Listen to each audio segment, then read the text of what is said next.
দুপুরের খবরে বাংলার সময় আপনাদের স্বাগত জানাচ্ছি।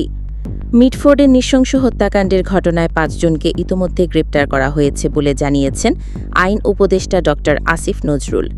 সামাজিক যোগাযোগ মাধ্যম ফেসবুকে এক স্ট্যাটাসের মাধ্যমে তিনি এই তথ্য নিশ্চিত করেন। পাশাপাশি ঘটনা তদন্তে পুলিশ সর্বোচ্চ গুরুত্ব দিয়ে তদন্ত শুরু করেছে বলে জানান তিনি। খুনিদের শাস্তি নিশ্চিত করতে দ্রুত বিচার ট্রাইব্যুনালে এই মামলা স্থানান্তর করা হবে বলে জানান উপদেষ্টা আসিফ মিত্র। স্ট্যাটাসে তিনি জানিয়েছেন, এই পাশবিক হত্যাকাণ্ডে দ্রুত বিচার করে দৃষ্টান্তমূলক শাস্তি দেওয়ার ব্যবস্থা গ্রহণ করা হবে। দায়ীদের বিরুদ্ধে মামলা দ্রুত বিচার ট্রাইব্যুনালে স্থানান্তর করা হবে।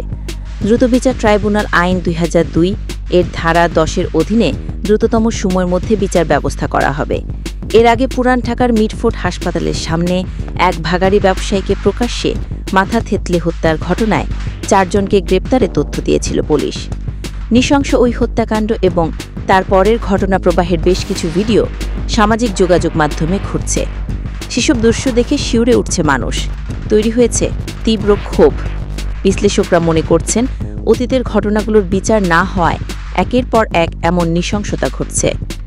গত বুধবার বিকেলে মিটফোর্ড হাসপাতালে ৩ নম্বর ফাটকের সামনে প্রকাশ্যে কংক্রিট বোল্ডার দিয়ে শরীর ও মাথা থেতলে হত্যা করা হয় ভাগাড়ি ও পুরনো তার ব্যবসায়ী মোহাম্মদ সোহাগ ওরফে লালচাপকে।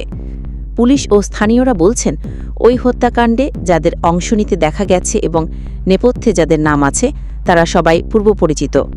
একসময় তাদের কয়েকজন সোহাগের ব্যবসার সহযোগী ছিলেন। ব্যবসা সংক্রান্ত বিরোধে এমন ভয়ঙ্করভাবে কাউকে হত্যা করা হতে পারে তা পরিচিতদের ধারণারও বাইরে। নিউজ ডেস্ক, বাংলার সময়।